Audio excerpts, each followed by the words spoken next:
जो आज कल ज्वाइन नहीं कर पाए थे, आज ज्वाइन हुए हैं, ठीक है, तो उनको थोड़ा सा ब्रीफिंग कर दें, है ना, कि आप थोड़ा सा ब्रीफिंग कर दें, है ना, कि आपका ये जो कोर्स है, ठीक है, जॉब रोल जो है वो डिस्ट्रीब्यूटर सेल्समैन का है, ठीक है, अंडर रिटेलर एसोसिएशन, ठीक है, स्किल काउंसिल ऑफ इंडिया, रास्की जिसे बोलते हैं, उसके अंडर है।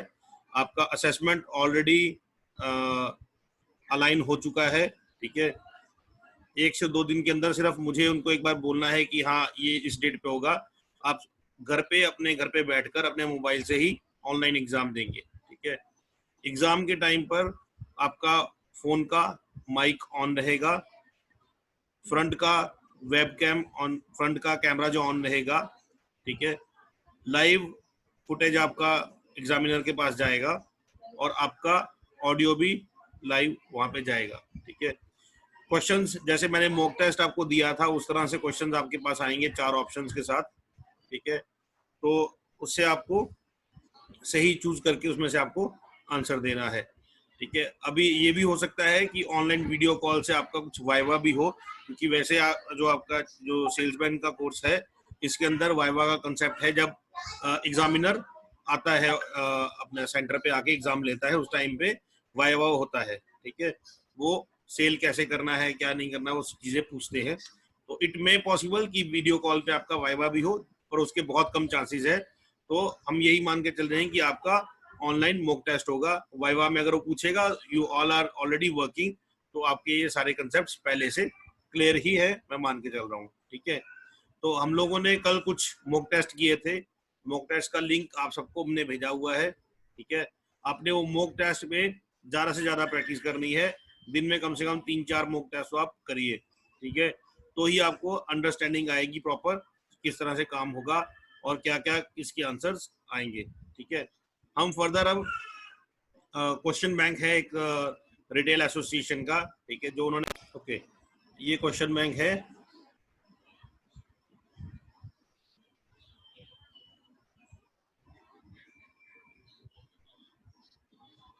तो हम लोग फर्स्ट क्वेश्चन से शुरू करेंगे, ठीक है। हम लोग बीच में मैं किसी को भी कोशिश करूंगा कि आपको भी साथ साथ में इन्वॉल्व किया जाए। तो अगर किसी से कोई क्वेश्चन पूछा जाएगा तो वो अपना अनम्यूट करके उस क्वेश्चन का जवाब देने की कोशिश करेंगे, ठीक है। तो सबसे पहला जो क्वेश्चन आ रहा है हमारा, व्हाट इज मर्चेंडाइजिंग, ठीक है। मर्चेंडाइजिंग क्या होता है?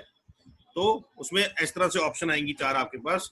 जैसे पहली ऑप्शन है process of display and selling products to customer, placing the product wherever space is available, putting all the products one after another in a row, keeping the carton of the products on the shelf as it is।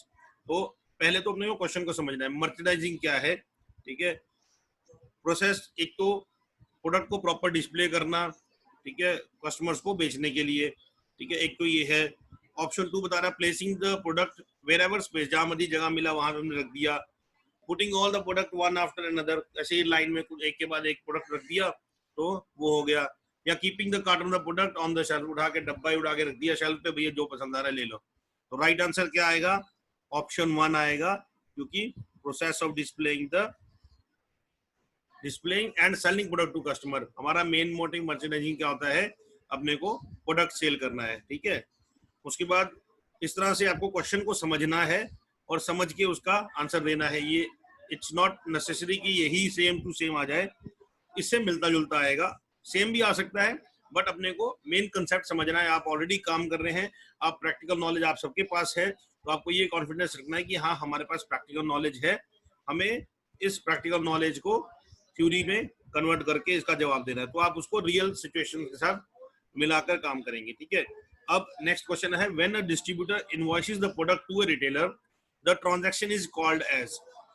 अब एक distributor ने retailer को सामान दिया, तो उसको किस तरह का सेल, उस ट्रांजैक्शन क्या सेल कहेंगे?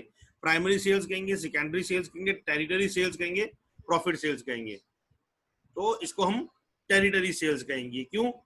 क्योंकि जब डिस्ट्रीब्यूटर जो होता है ना, उसको एक टेरिटरी दिया होता है कि आपने इस एरिया के अंदर के रिटेलर्स को आपने प्रोडक्ट हमारे सेल करने हैं, ठीक है। तो आपने उसको टेरिटरी सेल्स कहना है, ठीक है जी। तो इसका ये आंसर आ जाएगा। उसके बाद नेक्स्ट आ गया what is a territory sales, तो उसी को उसने रिवर्स करके पूछ लिया, मैंने distributed invoices of product to retailer. ठीक है, तो वही जो क्वेश्चन ऊपर था उसका आंसर सबसे पहले ऊपर दिख रहा है, तो इस तरह से इसका आंसर ये हो जाएगा। ठीक है जी, उसके बाद फर्दर नेक्स्ट क्वेश्चन जो आ जाएगा,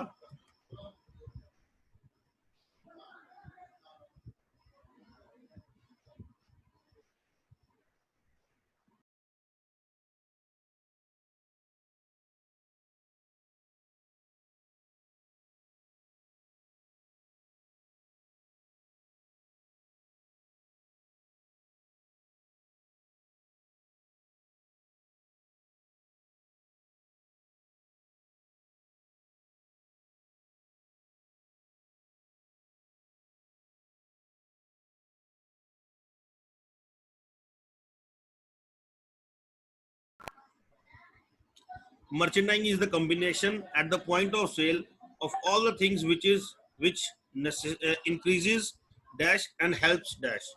तो मर्चेंडाइजिंग कॉम्बिनेशन किस चीज का है, सेल पॉइंट के ऊपर जहां पे आप अपना प्रोडक्ट बेच रहे हैं, तो उस पर क्या इंक्रीज करेगा एंड हेल्प क्या करेगा। ठीक है, increase product display, increase competitor sale, increases product quality, slow down product sale, product visibility, increase sales by impulsive purchase.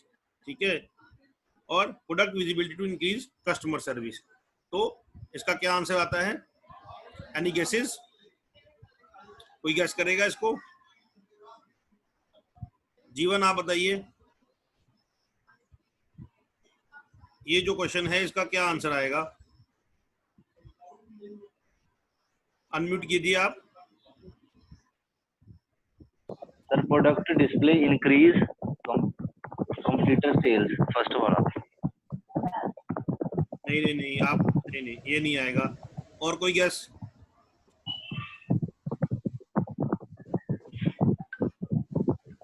और कोई बताएगा? अवतार जी आप बताइए, सारे ऑप्शंस को ध्यान से पढ़िए आप, तो ये आप बता पाएंगे। अवतार सिंह,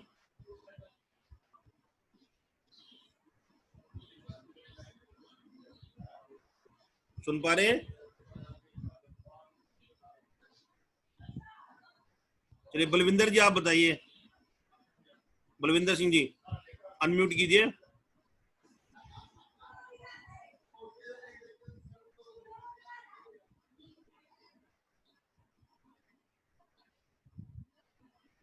बलविंदर सिंह जी सुन पा रहे हैं? लास्ट वाला सर, लास्ट वाला। जीवन जी हाँ जी, हाँ जी। लास्ट वाला नहीं, इसका आंसर आएगा थर्ड वाला। क्यों, ये देखिए, आप पहले क्वेश्चन को समझने की कोशिश कीजिए, बताता हूँ। Merchandising combination at the point of sale of all things which increases. ठीक है, वो क्या करेगा, प्रोडक्ट विजिबिलिटी बढ़ाएगा। ठीक है, और increase sales by impulse purchase, and helps to increase sales by impulse purchase. तो हमारा मेन टारगेट सेल में तो यही है ना कि हमारी जो सेल है वो बढ़े, है ना। जो अगर प्रोडक्ट की विजिबिलिटी अच्छी होगी, ठीक है ना, अगर प्रोडक्ट विजिबिलिटी बढ़ेगी तो हमारा सेल एकदम से बढ़ेगा। क्लियर है? Clear sir, thank you sir. भाई वॉल्यूम थोड़ा कट के आ रहा है ना। वॉल्यूम कट के आ रहा है? अच्छा, मैं कोशिश करता हूँ हाँ थोड़ा सा इसको बेटर करने के लिए। वैसे तो वाईफाई पे हूँ मैं। अभी कुछ हुआ इम्प्रूव? जी सर, जी ठीक है अभी सर। चलिए अब मैं नेक्स्ट क्वेश्चन लेता हूँ। Which of these directly affects increase in product sales, इनमें से कौन सी चीज है जो डायरेक्ट हमारे सेल को अफेक्ट करेगी और इंक्रीज करेगी? तो पहला है product promotion, product offers, profit margin, product visibility, product availability, product freshness, customer service, product display, non availability of product, product packaging, product features, profit margin. तो इसमें से आपको क्या लगता है कौन सा सबसे बेस्ट आंसर होना चाहिए इसका? राहुल जी, राहुल मोंगा करिए अनम्यूट, आंसर करिए इस क्वेश्चन का।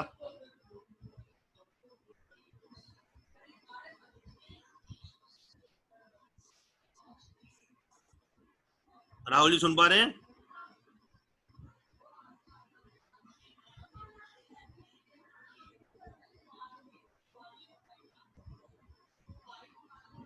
Rahul?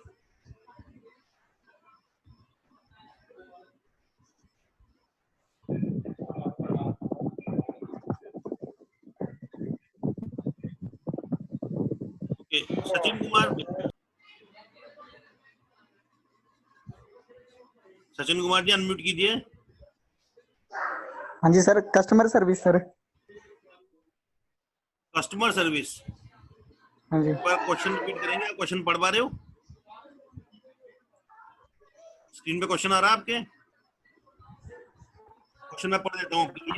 Which of these directly अब affect increase question option product कौन sale? सी थी?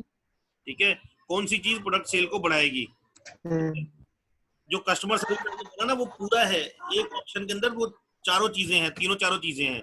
तो आप पढ़िए, कस्टमर सर्विस मिलेगा, प्रोडक्ट डिस्प्ले होगा, पर नॉन अवेलेबिलिटी ऑफ प्रोडक्ट। तो आपने सर्विस भी दिया, डिस्प्ले भी किया, बट आपके पास माल नहीं है देने के लिए, तो वो आपका सेल इंक्रीज नहीं होगा। ठीक है ना? हाँ जी। हाँ, आपको पूरा ऑप्शन हाँ पढ़ना है जी। ध्यान से। अब जैसे आप देखिए, सबसे जो अप्रोप्रिएट आंसर है इसका वो बी है। बी में क्या है? First product visibility, product product availability and product freshness. अगर ये आपकी विजिबिलिटी प्रॉपर है प्रोडक्ट की, अवेलेबिलिटी है आपके पास स्टॉक में, अगर आपके पास बोलता है कि प्रोबेबिलिटी है 100 कस्टमर आएंगे, तो आपके पास अगर 100 पीस 125 पीस पड़े हैं स्टॉक में, तो अवेलेबिलिटी है। और प्रोडक्ट फ्रेशनेस, ऐसा नहीं हो कि पूरा पुराना लॉट उठा के रख दिया। फ्रेशनेस है अगर प्रोडक्ट के अंदर, तो वो ऑटोमेटिकली सेल इंक्रीज करेगा। क्लियर है जी? हाँ जी। हाँ, इस तरह से, इसी तरह के क्वेश्चंस आएंगे और इस तरह से ये ऑप्शंस आएंगे। तो आपको उन क्वेश्चंस को, आंसर्स को ध्यान से आपने पढ़ना है। ठीक है जी? अब मैं इसको भी इसका ये वाला आंसर आप देख लीजिए एक बार। ठीक है, विजिबल है ना सबको? ठीक है, इसका ये आंसर आएगा। नेक्स्ट क्वेश्चन लेता हूं अभी। Why it is important for the salesman to check the manufacturing and packing date of the product on every visit to the outlet? तो जो सेल्समैन है उसके लिए ये क्यों जरूरी है चेक करना कि मैन्युफैक्चरिंग और पैकिंग डेट जो है वो प्रोडक्ट पे प्रॉपर है कि नहीं, जितनी बार वो आउटलेट पे जाता है उतनी बार। ठीक है, क्यों चेक करना है? इसमें से 4 ऑप्शंस दिए उन्होंने। To check whether the packaging and manufacturing date is visible, to ensure that the stock does not move fast and expire to get damaged, to check whether the packaging and manufacturing date is printed correctly, to ensure that stock move fast and does not expire or get damaged. ठीक है, तो इसका आपको क्या probability answer क्या लगता है, क्या होना चाहिए? श्वेता बताएंगे। Sir, third, to ensure that the stock move fast and does not expire or get damaged. Perfect. हाँ, तो इसका बी आंसर आएगा कि ये इंश्योर करना है अपने को, जो सेल्समैन है उसको ये इंश्योर करना है कि जो हमारा स्टॉक है, ठीक है, सॉरी ये नहीं आएगा, डज नॉट मूव फास्ट लिखा है, ये आएगा that the stock moves fast. D answer आएगा। ठीक है, हाँ ये आंसर आएगा, क्योंकि उसमें क्या है, अपने को ये इंश्योर करना है कि जो हमारा स्टॉक है वो जल्दी से बिके, और ऐसा नहीं हो कि हमारा जो एक्सपायरी डेट है वो निकल जाए या वो हमारा प्रोडक्ट जो है वेस्ट हो जाए। ठीक है, ये इंश्योर करने के लिए अपने को ये चेक करना है। ठीक है जी, कोई कंफ्यूजन तो नहीं है इसमें?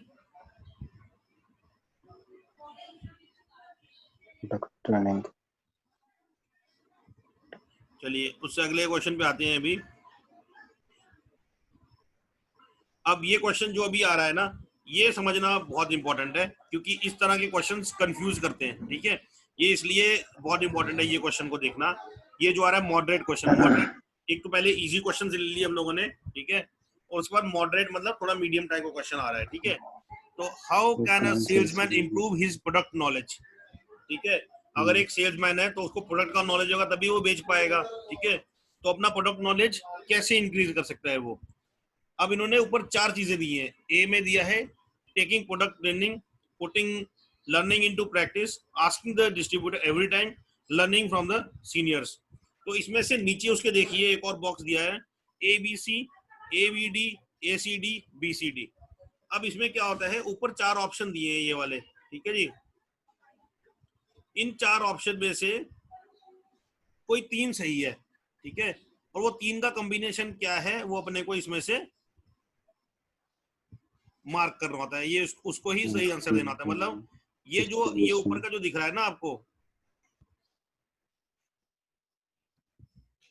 ये जो ऊपर का आपको दिख रहा है,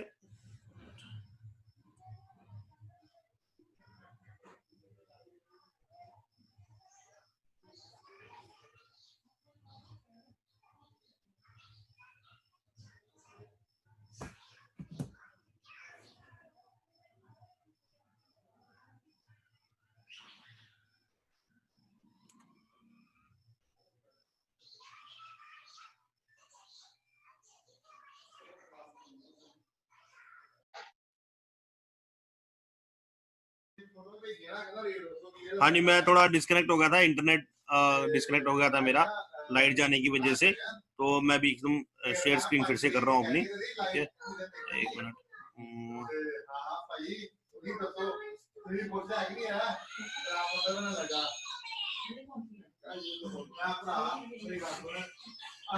ठीक है जी, अभी हम लोग ये क्वेश्चन पे थे। हाँ, तो अभी ये जो है क्वेश्चन, जिस टाइप का क्वेश्चन है ये, इसके अंदर क्या होता है, ये ऊपर 4 ऑप्शंस दिए इन्होंने, ठीक है, ये जो है this is part of question, ठीक है, ये जो 4 है ना ABCD, इसमें से आंसर नहीं चूज करना अपने को, ठीक है, ये आपको समझना है कि ये अब क्वेश्चन का ही पार्ट है, ठीक है, जो आंसर आएगा वो नीचे ये जो ABC, ABD, ACD दिया है इसमें से आंसर आएगा, ठीक है जी।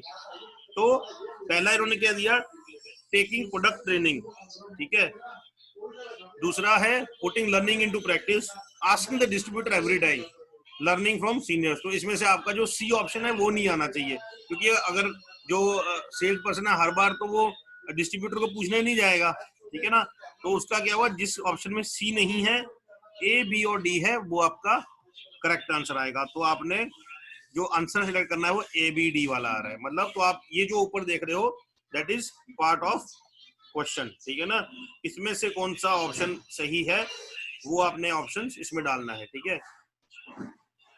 उसके बाद नेक्स्ट क्वेश्चन पे चलते हैं हम लोग अभी।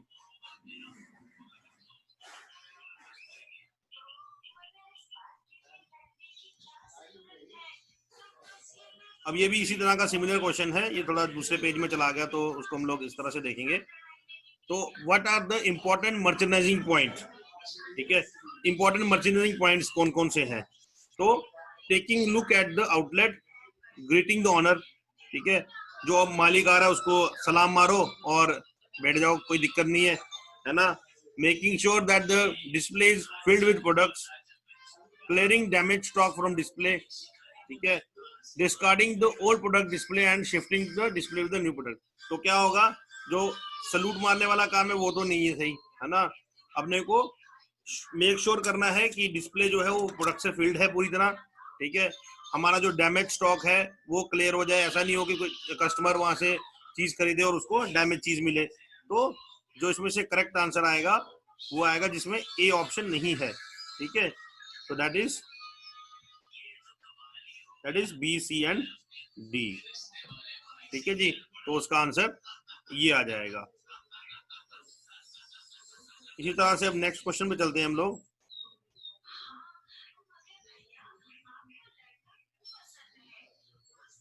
अब जो नेक्स्ट क्वेश्चन क्या है, व्हाट इज ए डिलीवरी चालान, ठीक है, आप में से ज्यादातर को पता होगा ये, ठीक है ना, सबको ही पता होगा, ज्यादातर के सबको ही पता होगा डिलीवरी चालान क्या होता है।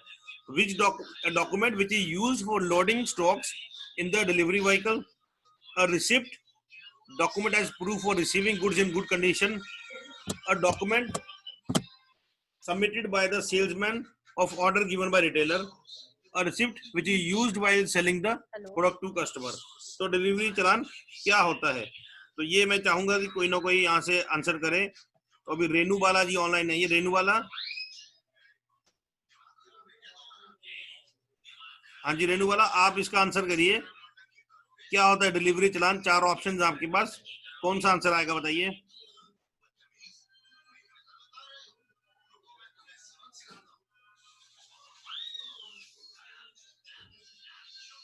रेनू वाला सुन पा रही मेरे को?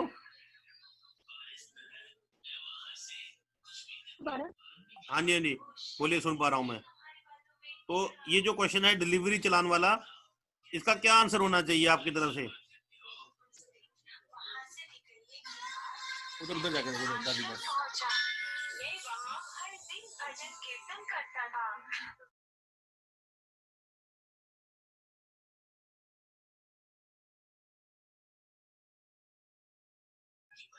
हाँ जी, क्या होता है डिलीवरी चालान? आपकी आवाज नहीं आ रही, डिस्कनेक्ट हो गई क्या? ओके, अवतार सिंह, आवाज आ रही है आपको?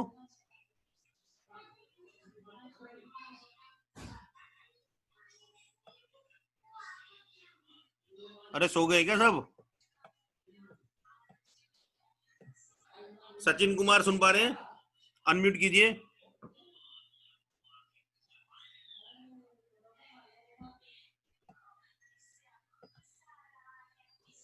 सचिन कुमार।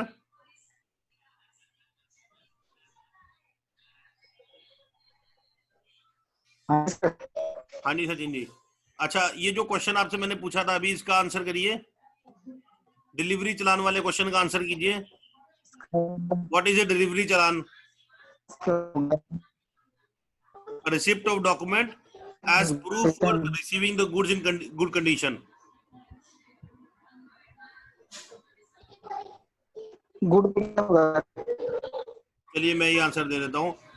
ये डिलीवरी चालान क्या होता है? ये एक डॉक्यूमेंट होता है, एक रसीद होती है। जब हमने ट्रांसपोर्ट से या कोरियर से जब हमने कोई प्रोडक्ट रिसीव कर लिया, ठीक है, तो हम उसको जब सिग्नेचर करके देते हैं, दैट मीन टू से कि हमने जो गुड्स रिसीव किए हैं वो सही कंडीशन में है और वो ठीक है, ठीक है ना? तो इसका आंसर आएगा ये वाला। ठीक है जी, क्लियर है?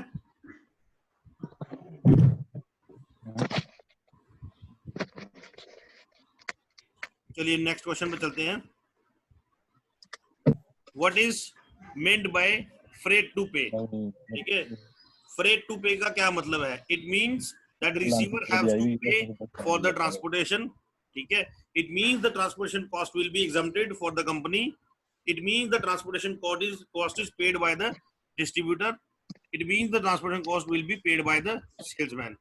तो इसका क्या होता है? फ्रेट टू पे का मतलब क्या होता है? टू पे में क्या होता है, जब हमने यहाँ से कोई गुड्स भेजे, जो सामने रिसीव करेगा, ठीक है, वो उसका पैसा देगा। ठीक है ना?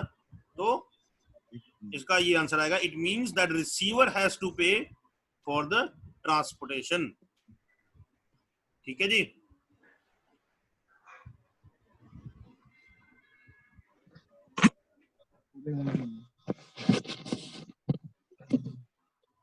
बीच में आप लोग जवाब नहीं देते हो, मुझे लगता है कहीं सो तो नहीं गए यार, मैं ऐसे ही बोल रहा हूँ अकेला ही। जिससे कोई पूछा जाता है ना सवाल, यार कोशिश किया करो उसका अनम्यूट करके जवाब करने का। ठीक है, अभी नेक्स्ट पे जा रहे हैं हम लोग।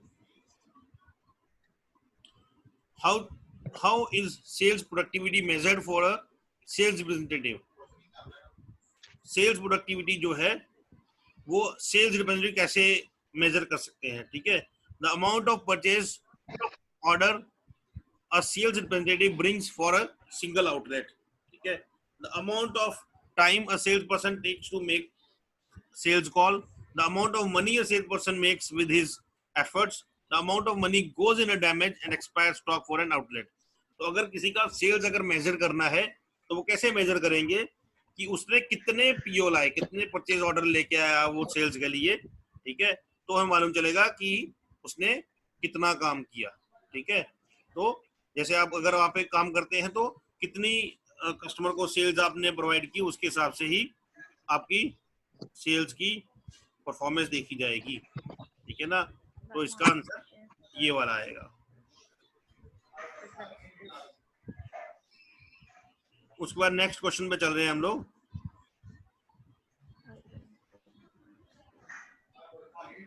अब ये फिर वैसे मॉडरेट क्वेश्चन आ गया जिसमें दो तरह के ऑप्शंस दिए हुए हैं सामने ऊपर नीचे, है ना।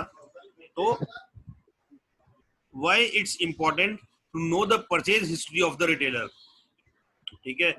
ये क्यों इंपॉर्टेंट है कि अगर हम जैसे आप डिस्ट्रीब्यूटर सेल्समैन का कोर्स कर रहे हैं, ठीक है, तो जो रिटेलर है, जो रिटेल आउटलेट चला रहा है, उसकी परचेज हिस्ट्री क्यों जाननी जरूरी है अपने को, ठीक है।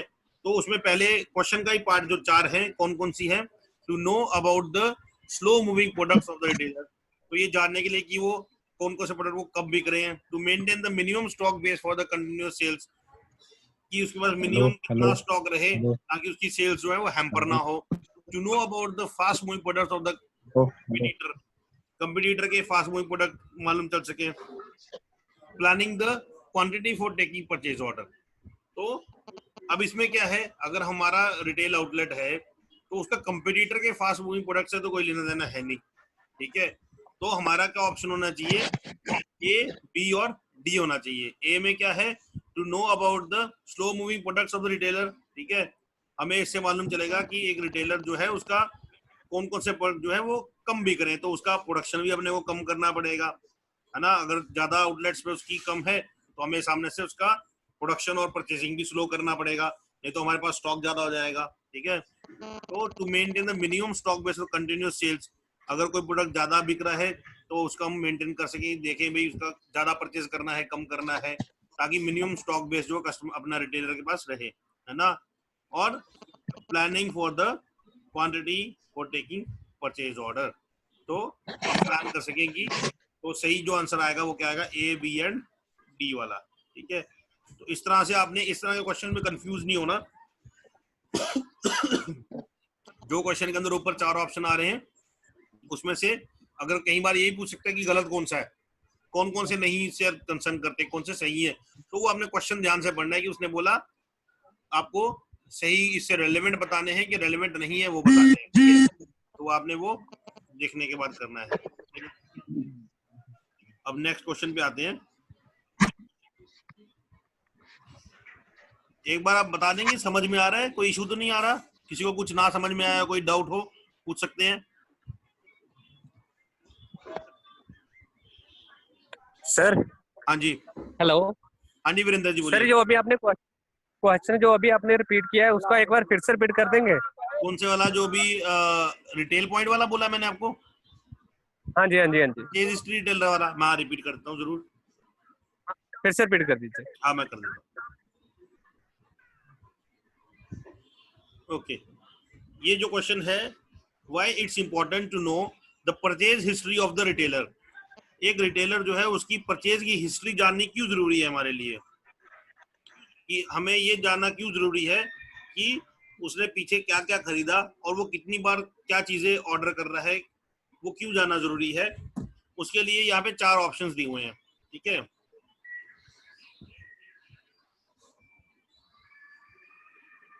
चार ऑप्शन में ओके, 4 ऑप्शन दिए हुए हैं, उसमें से देखिए पहला ऑप्शन क्या होना चाहिए,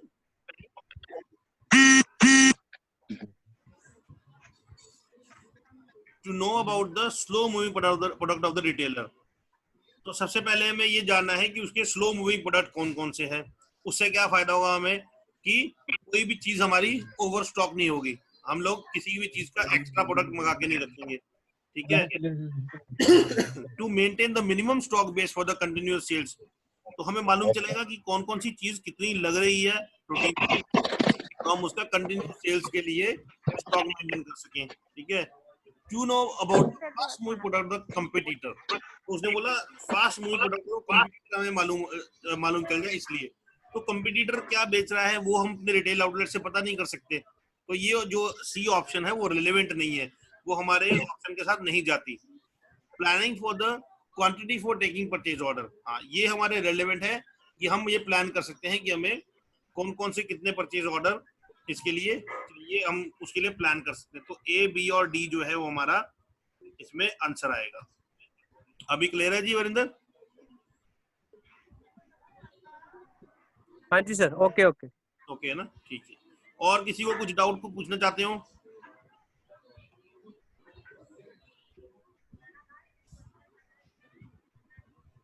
अगर समझ में आएगा तो कम से कम बोल दीजिए ओके जी समझ में आ रहा है।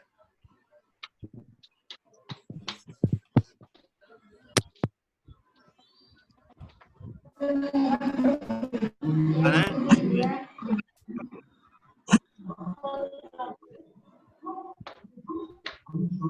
चलिए ठीक है, आगे चलते हैं। ठीक है, अब इसके आगे है ये नेक्स्ट क्वेश्चन आ गया सबसे नीचे में, इसको थोड़ा ऊपर कर लेता हूँ तो ओके।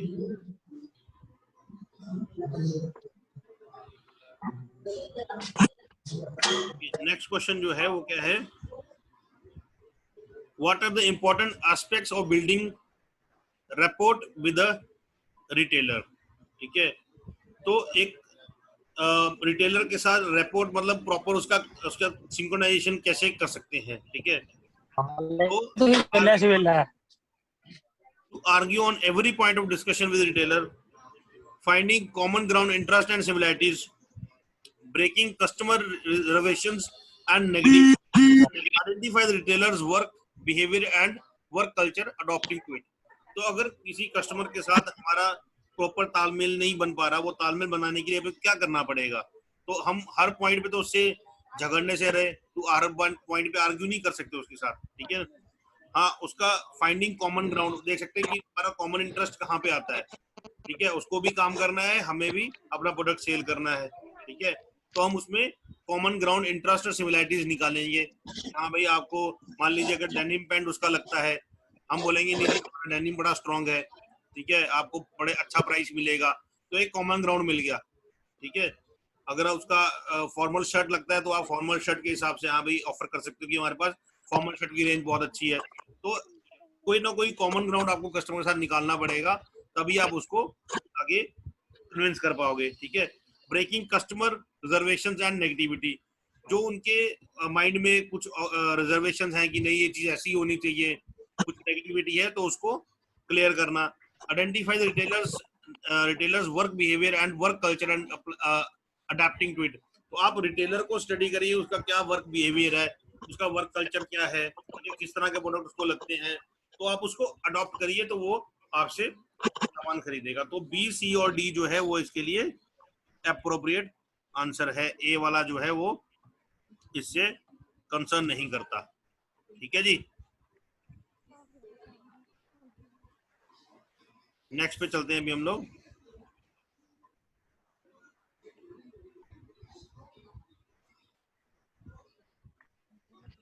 अब ये थोड़ा डिफिकल्ट क्वेश्चन है, देखते हैं इसकी क्या डिफिकल्टी है। What are the benefits of competitor benchmarking. ठीक है, कंपटीटर बेंचमार्किंग के क्या बेनिफिट है। Know your competitor better, competitor को अच्छे से जानने, है ना।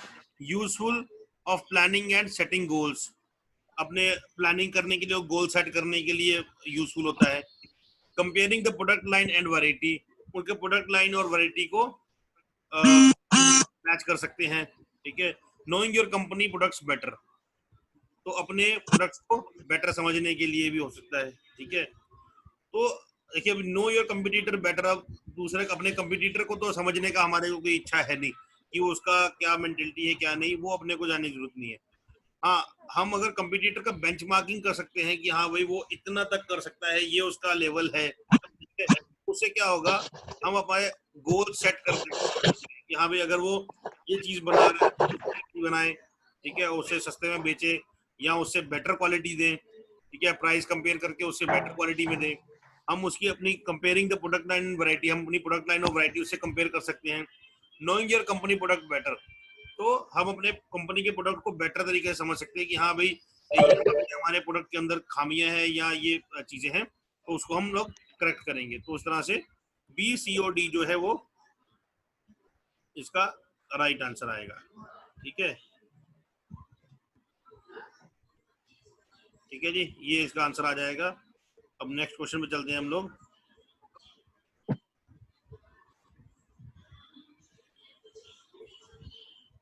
अब आपने एक चीज नोट की होगी, इसके अंदर पहले इजी, मॉडरेट, फिर डिफिकल्ट आ रहा है। ठीक है, लेकिन फिर इजी आ जा रहा है।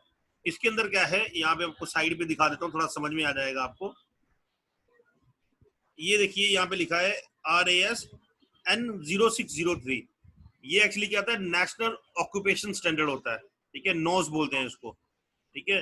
तो आपका ये जो नॉज 603 है, ऐसे 601 है, 602 है, 3, 4, 5 ऐसे करके नॉजेज हैं, ठीक है।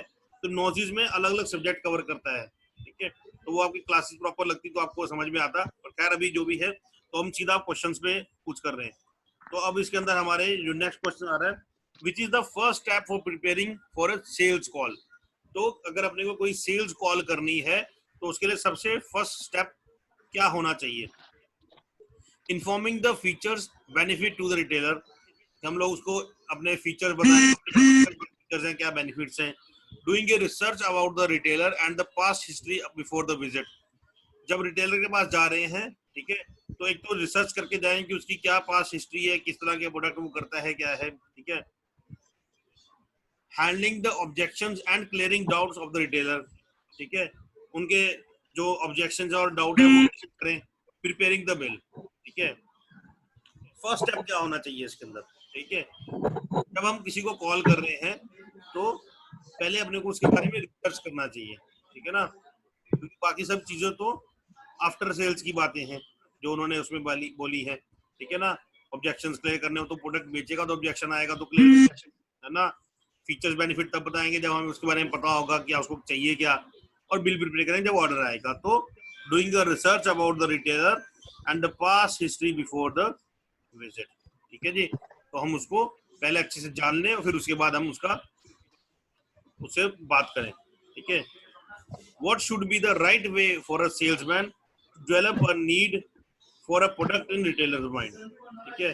तो सेल्समैन का सबसे सही तरीका क्या है एक नीड जनरेट करने का, कि उनके प्रोडक्ट रिटेलर के माइंड में कि हाँ भाई ये प्रोडक्ट आपको जरूरत है आपके यहाँ पे स्टोर पे बेचने के लिए। Asking the outlet monthly sales and promotions by forcing the retailer to place purchase order for the product, to plead to the retailer to give order for sales incentive, by developing trust and defining needs and problems। तो अगर किसी को बेचना तो ऐसे नहीं भाई आप क्या सेल होती है बताओ, क्या क्या प्रमोट करते हो आप, वो तो आप डायरेक्टली किसी से मांगोगे तो वो कभी भी नहीं देगा, है ना। आप जबरदस्ती किसी को प्रोडक्ट नहीं दे सकते हो कोई भी, ठीक है। To plead the retailer to give order of sale, उसको आप बोले नहीं जी आप मेरे को सेल्स दो मैं आपको इंसेंटिव दूंगा, ठीक है। या by developing trust and defining needs and problem, तो पहले आप उसके साथ बात करेंगे तो उसमें ट्रस्ट जनरेट करेंगे, उसकी नीड्स क्या क्या है, क्या क्या चीजें डिफाइन करेंगे, और उनकी जो प्रॉब्लम्स है उनको आप आइडेंटिफाई करेंगे, तो वो आपका प्रोडक्ट का नीड जनरेट होगा, ठीक है जी। Why product on display should be cleaned regularly, जब आपने कोई प्रोडक्ट डिस्प्ले लगाया है उसको अच्छे से रेगुलरली साफ करना चाहिए। उसको क्यों करना चाहिए, तो उसने ऑप्शन है इसमें, distributor will accept orders only when the product are kept clean, distributor तभी ऑर्डर लेगा जब आपका प्रोडक्ट क्लीन होगा। To impress the retailer, retailer को इम्प्रेस करने के लिए।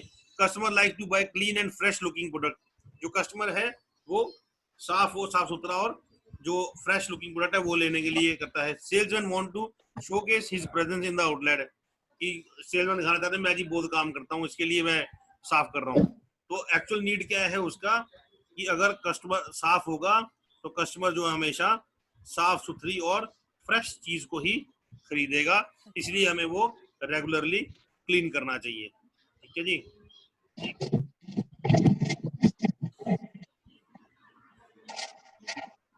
नेक्स्ट क्वेश्चन में चलते हैं।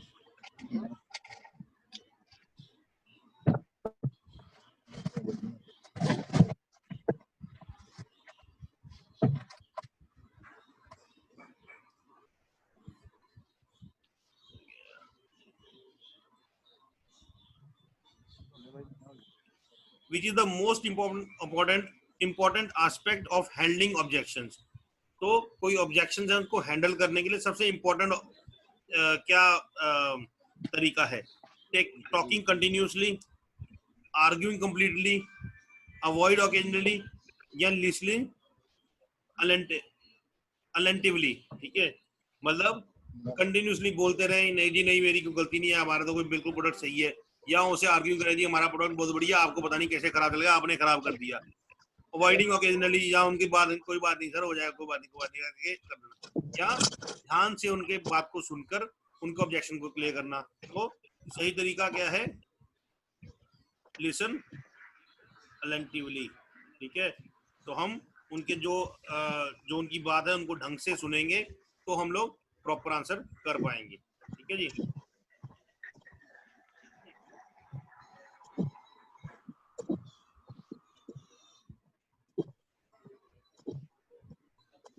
What is the importance of bringing the product to the front of the shelf?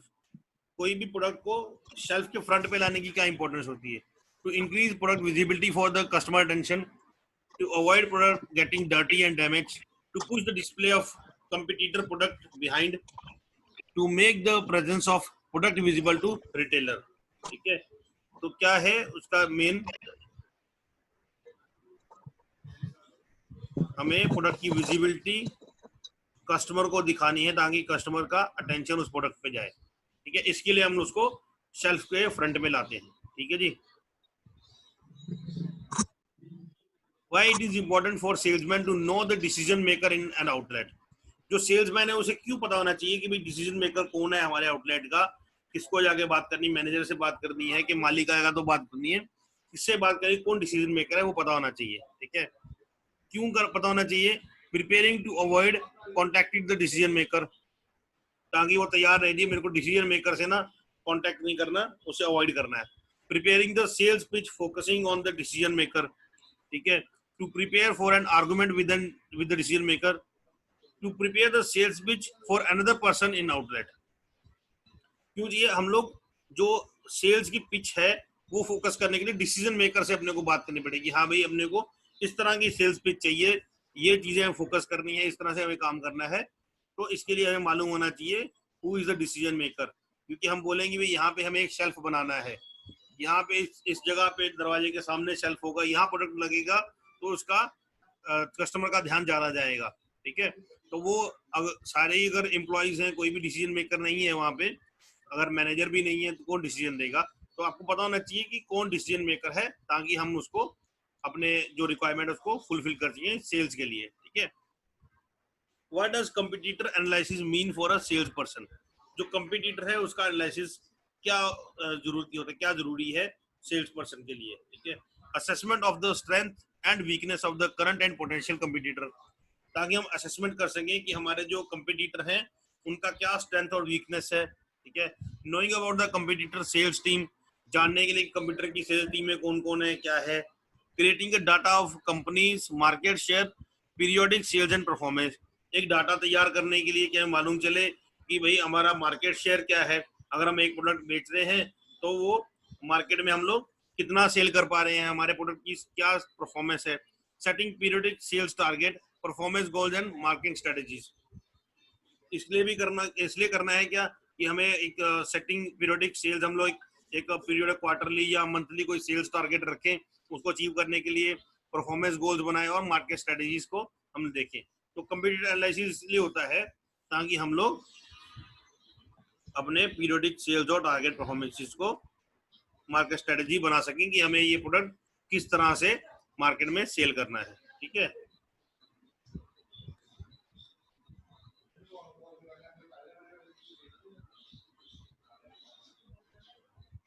उसके बाद अगले क्वेश्चन पे चलते हैं कि फिर उस तरह का क्वेश्चन आ गया जो डबल ऑप्शंस वाला है। What is the importance of open-ended question in the sales pitch? Open-ended question का क्या importance है? Ensure decrease in sales, qualify sales opportunities, help to understand the needs of the retailer, establish rapport and trust. Open-ended question क्या हो गया कि हाँ भाई customer ने कोई भी सवाल पूछ लिया, कोई ये चीज ऐसे नहीं ऐसे होनी चाहिए थी, ऐसे क्या होना चाहिए था, तो आप अगर उसे क्या होगा, एक तो कस्टमर के साथ आपका सेल्स की अपॉर्चुनिटी क्वालिफाई होंगी, आप कस्टमर के अपने सवालों के जवाब दिए, ठीक है। और understand the needs of the retailer, आपको पता चलेगा कि उसकी क्या एक्चुअल रिक्वायरमेंट है और आप उसके साथ ट्रस्ट बिल्डअप कर पाओगे, ठीक है। तो इसका मतलब बी सी और डी जो है वो करेक्ट आंसर आएगा, ठीक है। तो यहाँ पे हम लोग बी सी एंड डी सही है, ठीक है। डिक्रीज तो करना नहीं है हमें सेल, ठीक है ना, हमने तो इंक्रीज करना है सेल को, तो ये सीधा ही बाहर हो जाएगा। इस तरह के ऑप्शंस में आप देख सकते हो कि हाँ ये बिल्कुल ही गलत है जी, ये तो डिक्रीज करने के लिए बोल रहा है, तो आपको ऑटोमेटिकली 1 सेकंड में आंसर मिल जाएगा। ठीक है जी।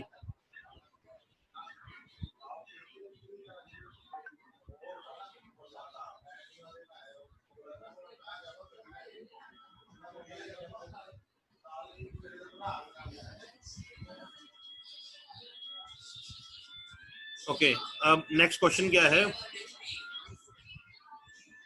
Retailers what are the benefit of building rapport with the retailer. तो रिटेलर के साथ रैपो बनाने का क्या बेनिफिट होता है, ये हमने पहले भी क्वेश्चन 3-4 किए इस तरह के।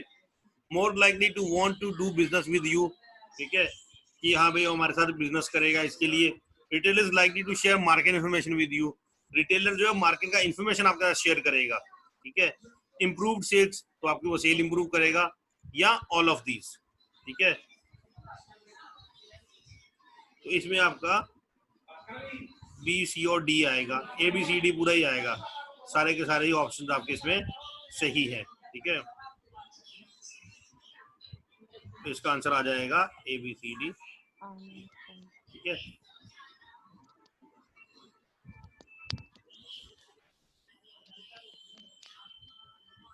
What is the meant by credit management.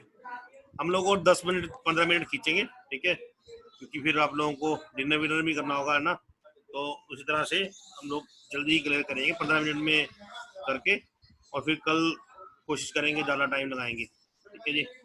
Okay, अब ये वाला नोट्स कंप्लीट कर लेंगे हम लोग, 2-2.5 पेजेस है, फिर उसके बाद कल देखेंगे। ठीक है, तो what is meant by credit management. Credit management क्या होता है, process of granting credit, setting the terms and recovering the credit when it's due. तो एक क्रेडिट ग्रांट करना, किसी को अगर कैश पे नहीं ले सकता प्रोडक्ट, वो क्रेडिट पे लेना चाहता है, तो उसके टर्म सेट करने, है ना, रिकवरिंग के लिए क्रेडिट, रिकवर करना क्रेडिट जब उसका क्रेडिट ड्यू है, process of giving credit loan to the retailer and ensuring to recover the same on time. ठीक है, क्रेडिट मैनेजमेंट क्या होगा, प्रोसेस होगा कि आपने उसको लोन दिया और उसको टाइम पे आपको लेना है। Process of giving credit loans to sales person and recovering it through salary, कि आपने क्रेडिट लोन सेल्स पर्सन को दे दिया, अब उसकी सैलरी से काट लेंगे जी, ये तो नहीं सही तरीका। Process of giving product on credit to customer ensuring it recover it on time. तो उसमें क्या है, प्रोडक्ट दिया रिटेल उसको कस्टमर को, तो उसे लेना है, तो हम कस्टमर को तो नहीं देंगे, ठीक है, रिटेलर को दे सकते हैं। ठीक है, तो उसमें क्या है, process of granting credit, setting the term and recovering the credit when it's due. ठीक है, तो ये जो है अप्रोप्रिएट ऑप्शन है इसके लिए, कि हमने एक क्रेडिट का लिमिट बना दिया, भाई इतने तक का आपको क्रेडिट ग्रांट कर देंगे हम लोग। ठीक है, उसके टर्म एंड कंडीशन सेट कर दिए कि भाई ये टर्म एंड कंडीशन है, इतने दिन में चुकाना है, इतने दिन में आपको प्रोडक्ट सेल करके हमें पैसे देने हैं, और जब उसका क्रेडिट हो गया है और जिस दिन वो ड्यू है उस टाइम पे उससे वो रिकवर करना। ठीक है,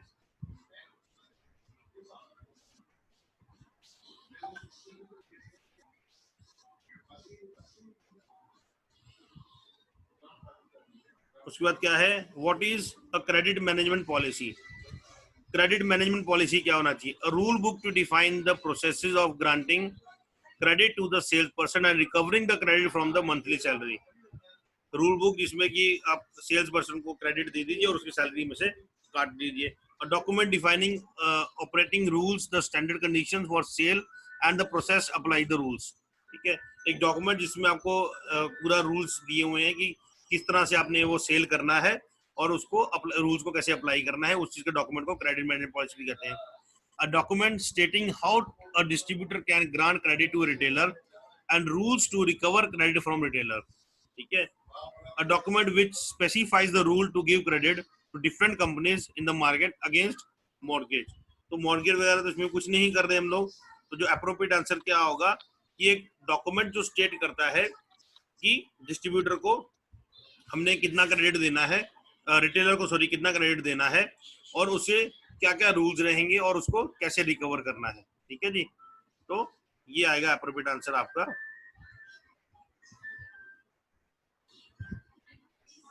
ठीक है जी, कि हमने एक डॉक्यूमेंट है जिसमें कुछ लिखा है किस तरह से हमें रिटेलर को क्रेडिट देना है और किस तरह से उससे क्रेडिट वापस लेना है। ठीक है। What is the account payable? Account payable क्या होता है? Claim for the payment held by business for goods supplied and और service rendered that customer clients have ordered but not paid for. कोई भी ऐसी पेमेंट जो बिजनेस में आपकी पेंडिंग है, ठीक है, आपने कुछ सर्विस सप्लाई की है, कुछ सामान सप्लाई किया है, ठीक है, और कस्टमर ने ऑर्डर किया, सामान लिया, बट अभी तक पेमेंट नहीं किया, that is account payable. Amount that company ओज टू द कस्टमर, अमाउंट जो कंपनी कस्टमर को देने के लिए पेंडिंग है अभी, जो कंपनी ने देना है। Money owed by business to its suppliers shown as a liability on the company's balance sheet. Company के बैलेंस शीट पे अमाउंट दिखा रहा है कि जो कंपनी ने अपने सप्लायर्स को देना है। Amount the salesman owes to distributor against goods और service provided to the retailer. जो सेल्समैन डिस्ट्रीब्यूटर को वो करता है कि भाई ये सेल्समैन ने सेल किया है और वो सर्विस रिटेलर को जो सर्विस उसके पैसे जो हैं वो उसको उसने देने हैं। तो उसका सही आंसर क्या होना चाहिए?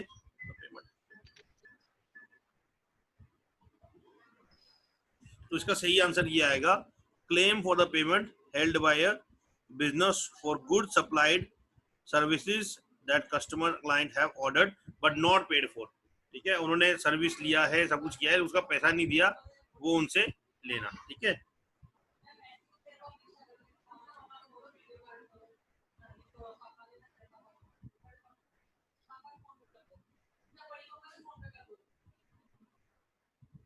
मॉडरेट क्वेश्चन है अगला। What is the important to ensuring correct and timely invoicing? ठीक है, तो इनवॉइसिंग क्या होती है? जो बिल हम लोग जनरेट करते हैं ना, तो वो इनवॉइसिंग करेक्ट हो और टाइम पे हो, उसकी क्या इंपॉर्टेंस है?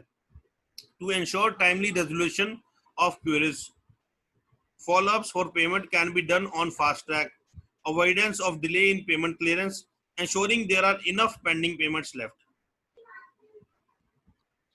ठीक है, एक तो उसमें क्या है, अगर आप जो करेक्ट टाइम पे अगर आप इनवॉइसिंग देंगे तो उसमें क्या होगा, अगर कुछ क्यूरीज होंगी, भाई ये टैक्स इतना होना चाहिए था या आपने पैकिंग चार्जेस लगाया, तो वो सही टाइम पे क्यूरीज आनी। ऐसा नहीं हो कि आपने इनवॉइस दिया उनको, बाद में सब सामान बिक गया, उसके बाद आप जब पेमेंट के टाइम में इनवॉइस दो, बोले भाई साहब ये तो आपने ज्यादा लगाया, तो आपका क्या होगा, उसमें लॉस होगा, आपका रिटेलर आपको नहीं देगा। तो आपको इनवॉइस जो है वो टाइमली उसको देनी है। फॉलो पेमेंट, अगर आपको इनवॉइस दिया होगा तो आप उसको उसका पेमेंट का फॉलो अप कर सकते हो। ठीक है, avoidance delay in payment clearance, तो आप जो पेमेंट क्लियरेंस है उसका उसको भी डिले को आप बचा सकते हो। तो ए, बी और सी जो है वो करेक्ट आंसर आएगा इसका। ठीक है जी, तो ये जो है वो ये आएगा सही आंसर, क्योंकि इनफ पेंडिंग पेमेंट लेफ्ट है, वो तो जानने की जरूरत नहीं है अपने को। ठीक है, पेंडिंग पेमेंट तो लेफ्ट होना ही नहीं चाहिए, लेकिन हाँ अगर आपने क्रेडिट दिया है तो आपको पेमेंट का फॉलो अप कर सकते हैं इनवॉइसेस के थ्रू। ठीक है जी, नेक्स्ट क्वेश्चन क्या है?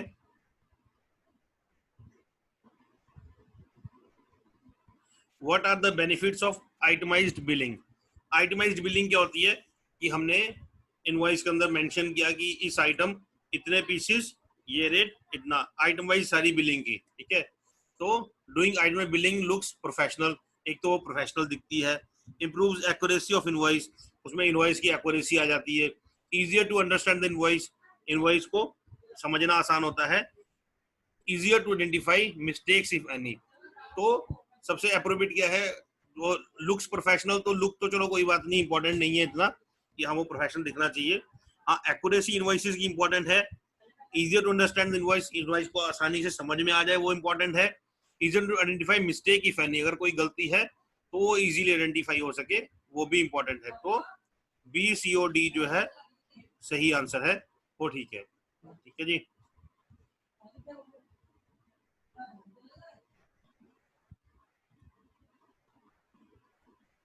ठीक है, अब ये क्वेश्चन है, इस पेज पे देख लेते हैं। एक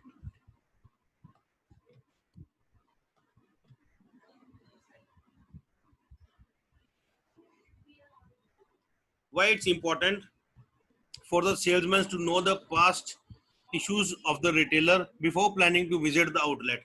तो जब एक सेल्समैन किसी आउटलेट पे जा रहा है रिटेलर के पास, तो उसको ये जानकारी क्यों होनी चाहिए कि पीछे क्या इश्यूज हुए हैं उस सेल्समैन के साथ विजिट प्लान करने से पहले, ठीक है। तो इसमें से क्या अप्रोप्रिएट आंसर होता है, to resolve the pending issues before visiting the outlet, know how to avoid listening to retailer, to postpone the visit to the retail outlet, to get prepare to fight the retailer. तो मतलब क्या होना चाहिए इसका answer सही, कि अपने को जो पेंडिंग इश्यूज है वो जानने से पहले उसे क्लैरिफाई हो जाए, ठीक है, ये सही आंसर होना चाहिए। तो हम जो सेल्स पर्सन है वो वहां जाने से पहले उसके जो पेंडिंग इश्यूज है उसको क्लियर करके जाएगा, तो उसको फायदा होगा, तो रिटेलर सेटिस्फाई रहेगा और आपका सेल भी बढ़ेगा, ठीक है जी। लास्ट पेज हम लोग अभी करेंगे, 10 से 15 मिनट है, ठीक है।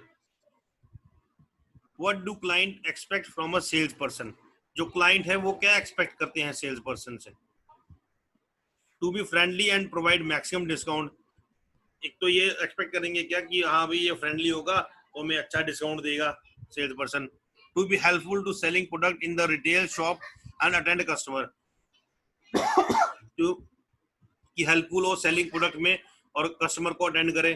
To be argumentative and who talks about the himself and company, argue करे पूरा कस्टमर के साथ कि भाई हमारी कंपनी बहुत बढ़िया है, मैं बहुत बढ़िया इंटेलिजेंट हूँ, मैं बहुत ठीक, understand their needs and B innovative in resolving problems, ठीक है, कि यहाँ तो वो उनकी समस्या समझे और इनोवेटिव हो उनकी प्रॉब्लम्स को रिजॉल्व करने के लिए।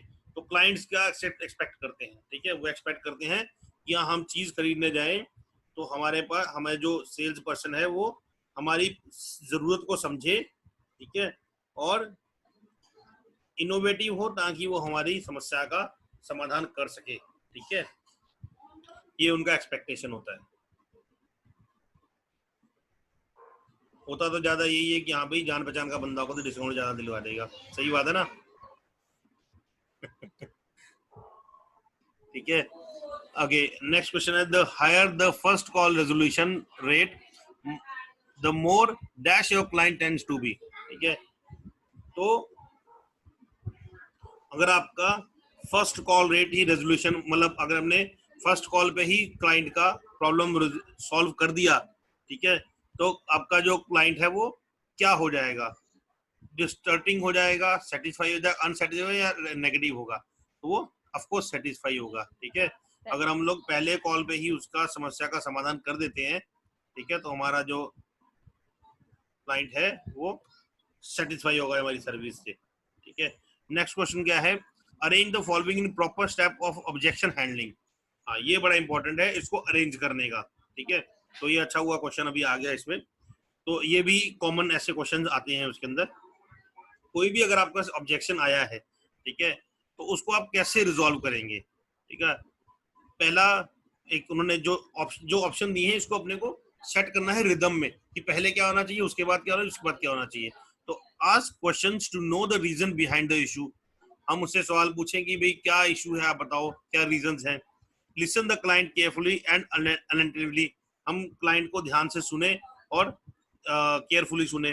Acknowledge the issue bye repeating it, हम उसको रिपीट करके कंफर्म करें कि हाँ भाई यही समस्या है।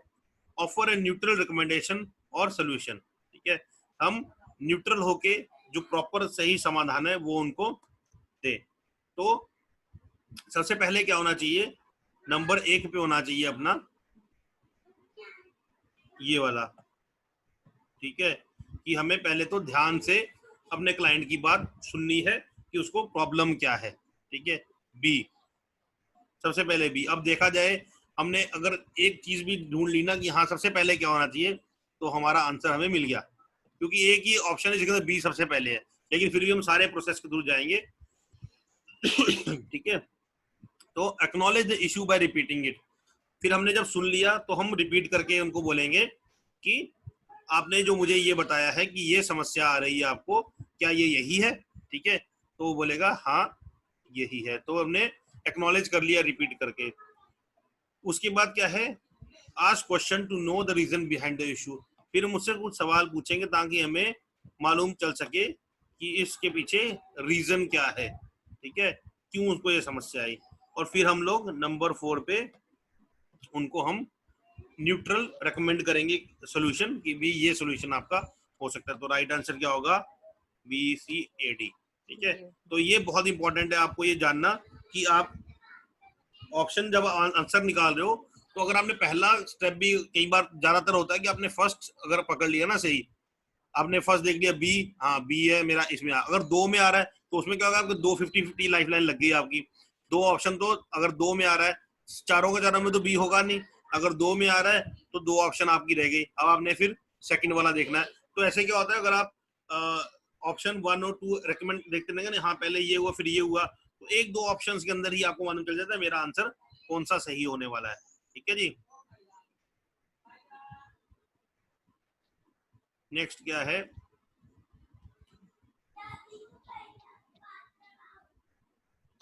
Why should objection be considered as opportunities? अब जो किसी ने ऑब्जेक्शन लगा दिया कि भाई ये चीज सही नहीं है, तो उसको एज अपॉर्चुनिटी क्यों देखना चाहिए? Objections are opportunity to take advantage of the client issues and insist sales to client। कि हाँ भी आपने देख लिया, अरे कोई चीज आपने बेची मान लो उनको, ठीक है, बोलेगा यार ये चीज ऐसे काम नहीं करती, अरे सर ये भी साथ में ले लो तो बहुत बढ़िया काम करेगी, तो आपने उसको एक और चीज थमा दी साथ में। Objections are opportunities to know more about your client and giving resolution for sales। कि ऑब्जेक्शन से आपको अपॉर्चुनिटी मिलती है कि आपने क्लाइंट को और बेहतर जाना और उसकी आपने उसको रेजोल्यूशन देके सेल्स निकाला, है ना। Objection are opportunities as it gives an insight about retailer for continuation of business. Objection से क्या होता है, आपको अपॉर्चुनिटी मिलता है रिटेलर के इनसाइड जाने का कि उसका क्या व्यू है हमारे बारे में, तो हम उससे बिजनेस कंटिन्यूएशन में हमको फायदा हो। Objections are opportunity to know about the issues regarding the company and the distributor। Objection से अपने को अपॉर्चुनिटी मिलती है जानने की कि हमारा कंपनी और डिस्ट्रीब्यूटर के बीच में क्या इश्यूज हैं। जो सबसे बेटर तरीका होता है ऑब्जेक्शन से क्या होता है,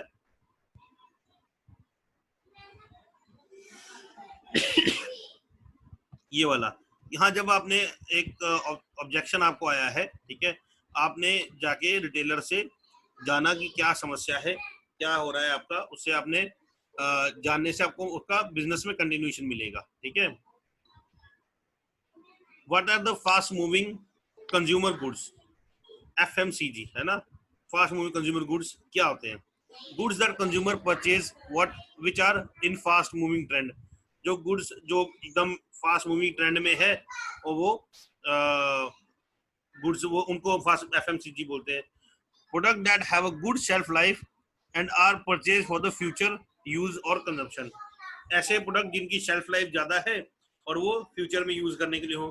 goods that have a short shelf life either as a result of higher consumer demand or as the result of fast deterioration. Products that have very short shelf life and are purchased to fulfill future requirements of consumption। ठीक है, अब इसका answer कोई attempt करेगा?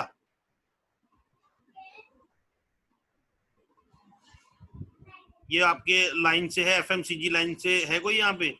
जो सारे fabric Taylor ही हैं। मैं काम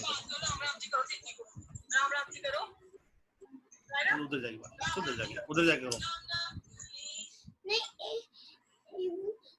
जमासी से बात करनी टाइम मुझे। इसमें से कौन सा होना चाहिए FMCG में? कोई अटेम्प्ट करेगा इसको? राहुल जी?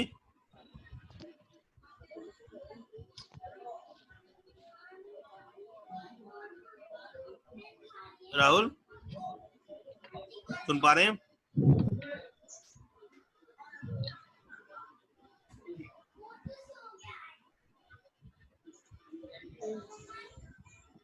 रेनू बालाजी आप अटेम्प्ट करेंगे? तो जी इसका FMCG का क्या आंसर होना चाहिए?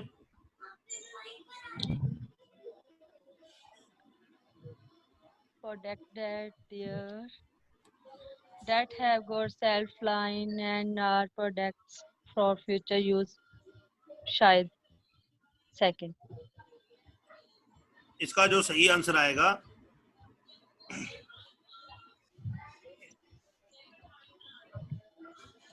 हाँ, ये वाला आएगा, product that have a good shelf life and are the purchase for future use और consumption.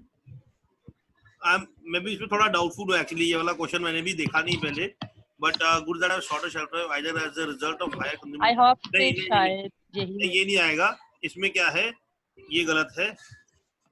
Goods that have a shorter shelf life either as a result of high consumer demand और result of fast.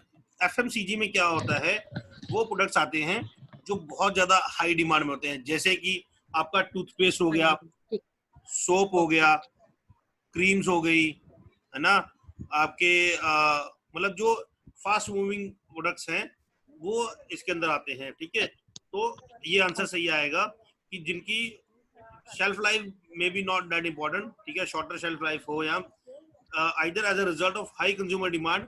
Shorter shelf life इसलिए क्योंकि इनकी high consumer demand है, ठीक है, तो वो जल्दी जल्दी बिकते हैं। शेल्फ लाइफ का मतलब ये नहीं है, शेल्फ लाइफ स्टोर की शेल्फ लाइफ कह सकते हैं कि हमने स्टोर में अगर 20 सोप्स लगाए तो सोप जो वो हर रोज कस्टमर यूज करेगा, ठीक है, तो वो हमारा जल्दी जल्दी बिकेगा। हेलो, ठीक है जी। हेलो, हाँ जी, ओके।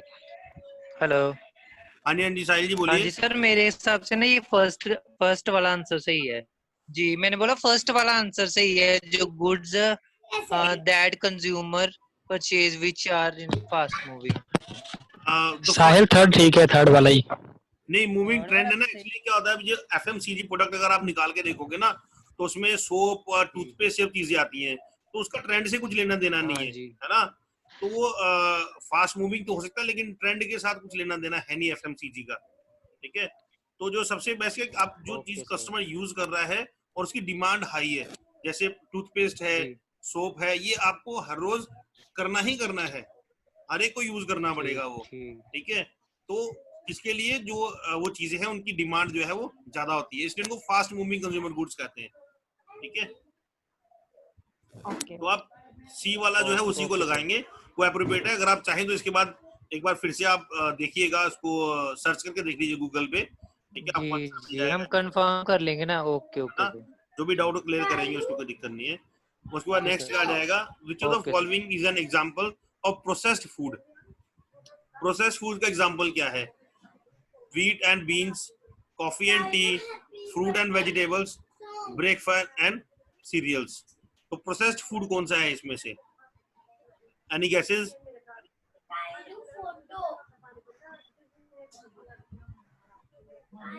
हाँ जी, हाँ जी, क्या होगा इसमें से? प्रोसेस्ड फूड कौन सा है? एक सेकंड आ गई। Breakfast and serial, perfect. हाँ, अब आप लोगों को आ गया समझ, अब लग रहा है पास हो जाओगे सब। ठीक है, ब्रेकफास्ट एंड सीरियल्स, ये प्रोसेस्ड फूड है। जो कॉर्नफ्लेक्स वगैरह आते हैं, है ना, कॉर्नफ्लेक्स है, ओट्स है, ये सब हमारा प्रोसेस्ड फूड है, ठीक है ना। उसके बाद why is it important to maintain the shelf display of an outlet in every visit? तो जितनी बार हम डिस्प्ले वहां पे जाते हैं आउटलेट पे, वहां पे शेल्फ जो है हमारा प्रॉपर मेंटेन होना चाहिए, डिस्प्ले प्रॉपर मेंटेन होना चाहिए। क्यों इंपॉर्टेंट है? To make the product look good and attractive to the competitor outlet, कि हमारा जो सामने कंप्यूटर देना चाहिए जी बहुत बढ़िया सजाया हुआ है जी, बहुत अच्छा बनाया है। To make sure that the product are visible and reachable to customer, ये हमें मेक श्योर करना है कि जो हमारे प्रोडक्ट्स हैं वो प्रॉपर विजिबल हैं और कस्टमर की रीच में है, ठीक है। मान लो वो ऐसा नहीं हो कि हमने प्रोडक्ट सामने रखा है, बहुत बढ़िया दिख रहा है, टेडी पे रख दिया बहुत बड़ा, अब बच्चे को चाहिए वो रखा है सबसे ऊपर वाली शेल्फ में, ठीक है, तो उसकी रीच में नहीं है। तो इस तरह से रखा जाए कि हाँ भाई अगर वो हाथ लगा के देखना चाहे, उठा के देखना चाहे, तो वो प्रोडक्ट को उसकी रीच में रहे। To make the visibility of the product less attractive and unreachable, ये तो गलत है। To make sure product are visible and reachable the outlet owner, तो सबसे परफेक्ट आंसर क्या आएगा? To make sure that the product are visible and reachable to customer, ठीक है जी। तो ये सही आंसर होगा इसका।